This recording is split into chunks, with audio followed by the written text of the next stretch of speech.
bienvenue sur ma chaîne pour ce nouveau tirage spécifique aux natifs du Lion. Étant donné que nous rentrons dans la période du Lion, du 22 juillet au 22 août, je crois, donc ce tirage va concerner uniquement les lions, éventuellement les ascendants lions. Et ce tirage va se consacrer à toute votre année, de juillet de cette année à juillet 2025. Donc laissons voir un peu ce qui va se passer dans votre vie pendant cette année. Euh, N'hésitez pas à poser une intention sur un domaine de votre vie, le professionnel, le sentimental, le relationnel, le familial ou autre, et laissez les cartes révéler un petit peu ce qui va se passer. Sans attendre, commençons ce tirage pour l'année du Lion, enfin pour les lions, les natifs du Lion pour cette année. Alors, votre première maison ici, le battleur. Donc c'est tout ce qui vous concerne, votre corps physique. Et c'est intéressant en première carte d'avoir la carte numéro 1, le battleur. Et le battleur vous dit que vous avez tous les outils disponibles dans vos mains pour affronter cette année. Vous avez toutes les compétences, vous pouvez tout faire. Vous avez aussi, surtout au niveau de la parole, une éloquence particulière qui fait que vous avancez dans votre vie, vous démarrez sans doute quelque chose de nouveau, peut-être un nouveau cycle, comme le temps le suggère, de votre naissance jusqu'à l'anniversaire prochain.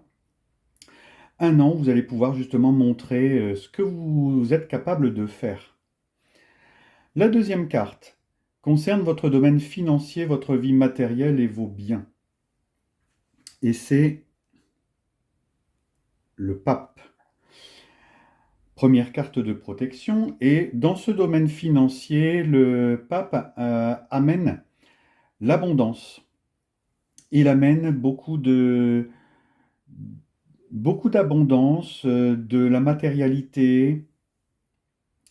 Il amène aussi beaucoup de sentiments d'avoir réussi. Le pape, c'est celui qui transmet, qui est généreux. Donc ça amène la générosité. En tout cas, pas de souci pour vous dans cette maison financière, vie matérielle ou les biens. Vous avez en plus une carte de protection. La maison 3 concerne tout ce qui est entourage, proche, la fratrie, les amis, les messages à recevoir. Et c'est l'arcane 13. La transformation. Donc dans votre entourage, il y a sans doute des relations qui vont se transformer. Peut-être certaines vont s'arrêter, d'autres vont commencer, ou d'autres relations vont passer sur d'autres plans. Peut-être que certaines relations amicales vont devenir très, très proches, peut-être même amoureuses, ou l'inversement. Certaines relations peuvent aussi s'éteindre. En tout cas, des changements radicaux au niveau de votre entourage proche. Votre maison 4 concerne tout ce qui est le foyer, la famille. Et c'est l'arcane 6, l'amoureux. L'amoureux, ici, nous parle de choix, de prise de décision. Donc, dans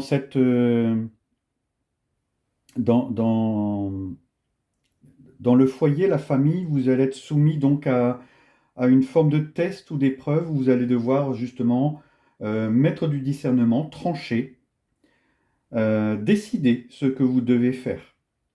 Alors, comme c'est une carte de ballottage, je vais la recouvrir avec un arcane mineur pour voir si, ce qu'on peut avoir comme information. Et c'est le valet de denier. Donc, le valet de denier amène quelques éclaircissements sur cette carte qui concerne le foyer et la famille. Donc, on vous parlait de prendre des décisions, d'être soumis à des formes de tests. Et en effet, le valet de denier est un apprenant, c'est quelqu'un qui apprend, qui étudie. Donc sans doute que les situations que vous allez vivre vont vous amener peut-être des éléments d'apprentissage, vous former d'une certaine manière à certains changements. Alors le valet de denier amène aussi beaucoup d'opportunités. Il apporte beaucoup de changements. surtout dans les fonctionnements. Donc pensez qu'ici, dans votre foyer, dans votre famille, il y a peut-être des nouveaux fonctionnements qui vont se mettre en place. C'est aussi ce valet, celui qui apporte, euh, qui apporte des messages. C'est un messager et justement, peut-être augure-t-il de communication, d'échange dans la famille. Il parle aussi de ce qui représente de la valeur pour vous. Et dans cette question de la famille et du foyer, peut-être justement remettre un peu de valeur dans votre foyer. Continuons avec la maison 5, donc tout ce qui concerne les amours, la créativité, les enfants. Et c'est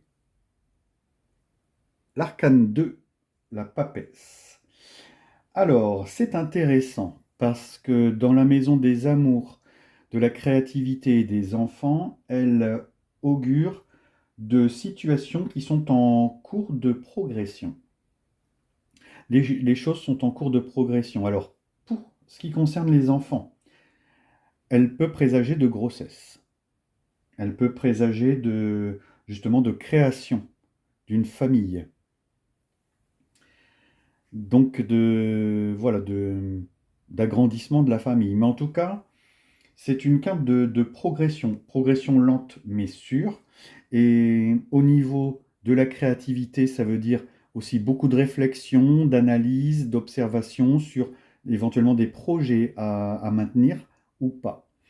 Et en ce qui concerne le domaine amoureux aussi, la grande prêtresse, la papesse, invite à aller tranquillement dans ce domaine avec discernement, sagesse, intuition et connaissance. Et connaissance de cause. Donc si on est dans le cas d'une relation amoureuse, ici, c'est une relation amoureuse qui progresse lentement mais sûrement, à pas sûr, tout en ayant connaissance de cause. En tout cas, c'est un arcane de progression. La carte suivante, la maison 6, concerne tout ce qui est les obligations, le travail, le quotidien. Et c'est le monde. Un arcane de réussite qui vous dit que vous allez vraiment remporter beaucoup de succès dans tout ce qui concerne votre travail, vos obligations, votre vie quotidienne. C'est quelque chose que vous allez vraiment mener d'une main de maître avec beaucoup de contacts, peut-être aussi beaucoup de déplacements, beaucoup de contacts en tout cas, un sentiment de réussite, sentiment d'être valorisé, d'être au centre de cette action. Voilà, en tout cas, un très bel arcane pour cette maison, des obligations du travail et du quotidien. Un arcane d'épanouissement aussi, qui veut dire que au niveau travail ou même de la vie quotidienne, vous vous épanouissez. La maison 7 représente le conjoint, les autres, ce que vous apportez aux autres et votre ouverture. Et c'est tempérance. Tempérance, carte de protection, c'est la deuxième que vous avez dans votre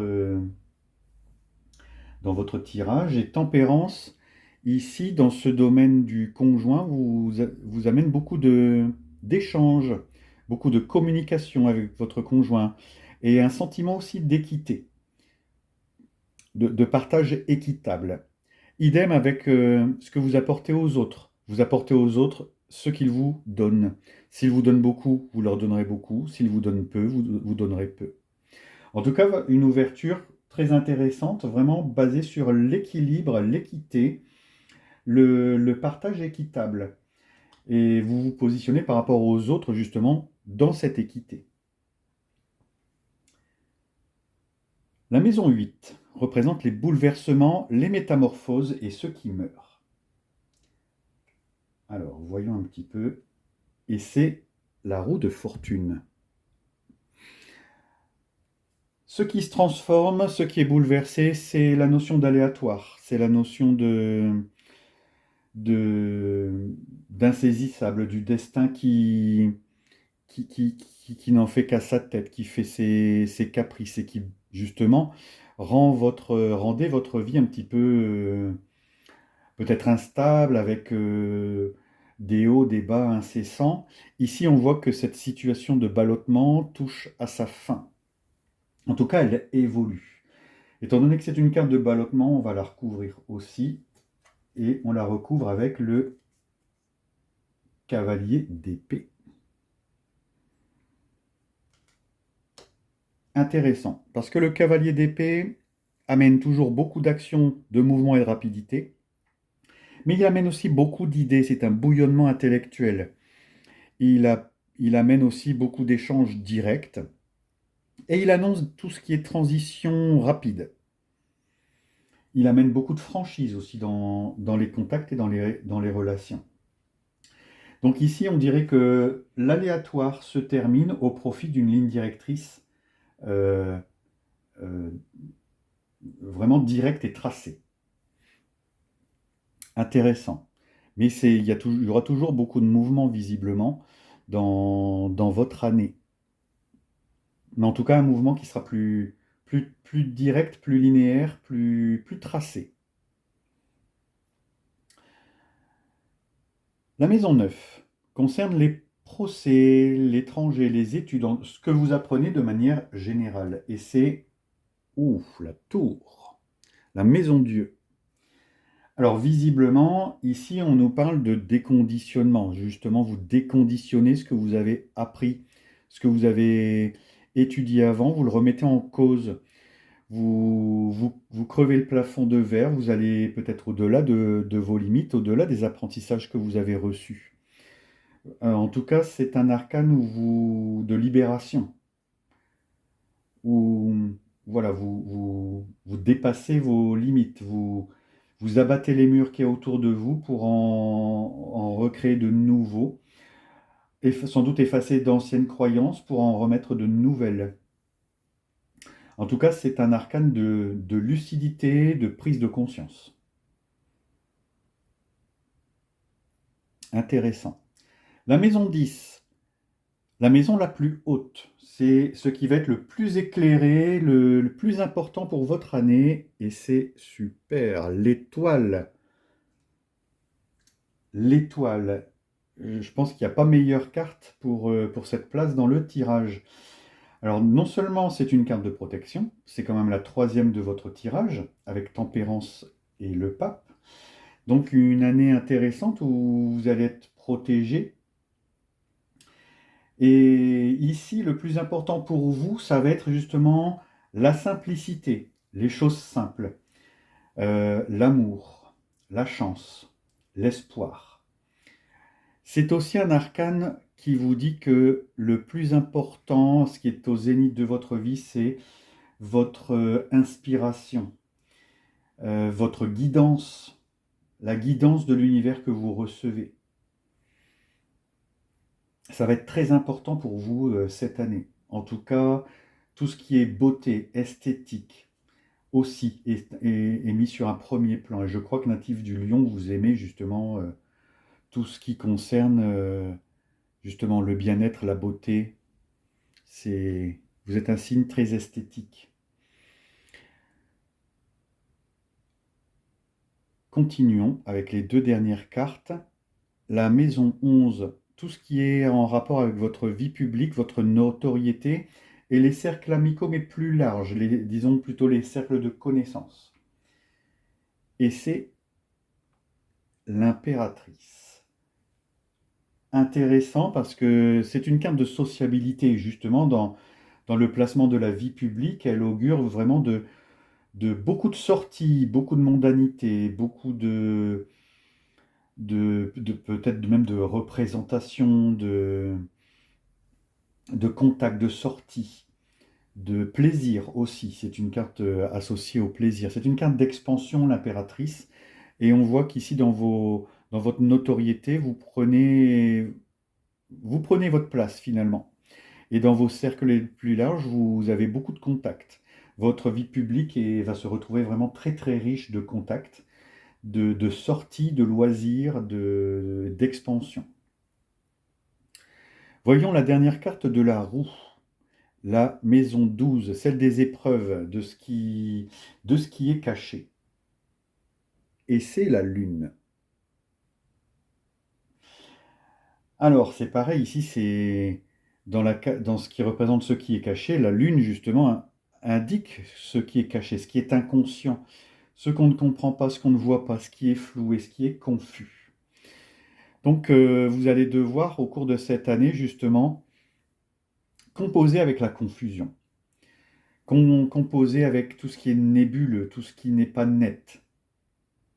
C'est aussi un arcane qui vous parle de votre inconscient, de vos peurs inconscientes, de vos regrets, de vos remords, de votre passé, de vos sentiments intérieurs, ce qui vous trouble à l'intérieur. Eh bien, une année assez intéressante pour vous, les lions. Ce que vous allez vivre dans les 12 prochains mois, ici, un cheminement très intéressant. Mais n'oubliez pas que vous disposez de nombreux atouts pour traverser cette année. Terminons avec les deux dernières cartes de guidance qui vont vous apporter peut-être quelques éléments nouveaux. Alors, la voix des artisans de lumière nous donne cette carte et c'est la guerrière. Intéressant, parce qu'elle est placée juste à côté du battleur qui est très très compétent. Alors, la guerrière, qu'est-ce qu'elle nous dit? Déjà, la carte vous indique, si vous n'aviez pas peur, que feriez-vous? Intéressant, quand on voit les épreuves que vous allez traverser, tout ce qui concerne vos peurs inconscientes. Si vous n'aviez pas peur, que feriez-vous? Qu'est-ce que vous êtes appelé à faire? Ou à quoi êtes-vous appelé à faire face qui nécessite du courage? Si vous n'aviez pas peur, que feriez-vous? Vivre sa vie en suivant les appels de son cœur et de son âme n'est pas un long fleuve tranquille. Alors je rappelle que les natifs du lion aussi sont censés être les plus courageux du zodiaque. Vivre une vie en suivant le chemin de son cœur et de son âme exige du courage pour triompher de la peur. Très souvent, nos peurs sont les gardiennes de nos plus grands cadeaux. Et plus nous avons de résistance pour répondre à un appel, plus importante est l'élévation de notre âme. Parfois la peur est une indication que nous sommes dans la bonne direction. Jeanne d'Arc était connue pour son courage et sa célèbre phrase « Je n'ai pas peur, je suis né pour faire cela ». Mais le courage n'est pas possible sans peur. Donc, si vous avez peur, ce qu'il vous faut, c'est du courage.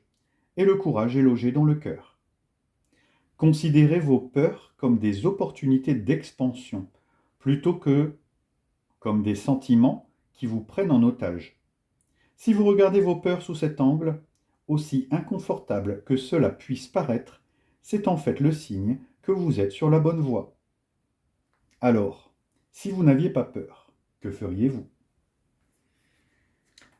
Une carte vraiment très intéressante pour la guidance, pour vous aider à affronter cette année. Donc la peur est présente, mais vous avez tous les outils pour la surmonter. Voyons ce que le destin vous réserve avec cette dernière carte de l'oracle du soleil. Alors, c'est une carte intéressante. Donc elle est aspectée Mercure et Scorpion. Donc Mercure en Scorpion, qui vous parle d'extrémisme. Intéressant. Donc je vais prendre le livret pour avoir les informations. Donc Mercure en Scorpion, c'est bien ça. C'est le changement et la maîtrise de soi, la régénération. Donc la carte Mercure en Scorpion décrit une personne qui réfléchit de façon profonde et pénétrante, à la fois intuitive et profonde, dont la perspicacité concernant la motivation des autres oriente ses pensées. De telles personnalités sont extrêmement persuasives dans leurs argumentations. On dit souvent des Mercure Scorpions qu'ils sont énigmatiques et qu'ils ne perdent pas de temps à parler à moins qu'il n'ait quelque chose d'intéressant à dire. Ils jouissent d'un grand respect et sont dotés d'une personnalité magnétique qui attire de nombreux adeptes. Leur capacité d'envisager des points de vue totalement opposés afin d'appréhender tous les aspects d'un problème fait de ces personnes d'excellents enquêteurs ou chercheurs. Elle les rend également capables de changer radicalement de philosophie ou de croyance, ce qui peut laisser les autres en suspens au dernier revirement d'opinion. Pour les Mercure Scorpions, le défi suprême est de pouvoir résoudre des problèmes apparemment insolubles. Défier l'impossible est pour eux tellement nécessaire qu'ils vont souvent même jusqu'à générer des incidents afin de remédier à la situation et la contrôler. Les personnes avec cette combinaison manifestent un grand intérêt pour la science et/ou l'occultisme, appréhender les secrets de la vie, qu'ils soient d'ordre physique ou mystique, est pour elles d'une grande importance. Il y a aussi chez ces personnes un amour de l'intrigue qui peut en faire de bons auteurs de romans policiers, des journalistes d'investigation ou des enquêteurs en criminalité. Lorsque cette carte apparaît dans un tirage, le consultant peut être confronté à devoir réévaluer totalement sa philosophie de vie afin de surmonter une situation apparemment insoluble. Alors c'est intéressant parce que quand on voit ce qu'il y a dans votre tirage, notamment ici au niveau de la maison 9, ce que vous apprenez justement, c'est à déconditionner, à vous défaire des conditionnements. Et aussi, dans votre maison 8, les bouleversements, les métamorphoses, euh, ici, une plus grande stabilité, une ligne directrice, comme si vous fonciez sur votre objectif. En tout cas, voilà pour ce tirage. J'espère qu'il vous parle et qu'il vous apportera des éléments de réponse tout au long de cette année. N'hésitez pas à le regarder plusieurs fois au cours de l'année. Ce tirage est valable un an, donc du 22 juillet 2024 au 21 juillet 2025. Et, et j'espère qu'il vous apportera des éléments de réponse, de l'éclaircissement sur les situations que vous traversez. En tout cas, une belle année pour les natifs du Lion ou pour les ascendants en Lion, éventuellement. Avant de clore cette vidéo, un petit point pour vous remercier pour vos likes, vos abonnements, vos partages. Ce sont eux qui font vivre la chaîne. Donc n'hésitez pas à continuer à commenter, liker et partager les tirages que je mets en ligne. Ce sont les seules rétributions que vous m'offrez. En tout cas, je vous souhaite une belle année, cher natif du Lion. Je vous souhaite bon courage pour les défis que vous vous apprêtez à relever. Je vous dis à bientôt pour d'autres guidances.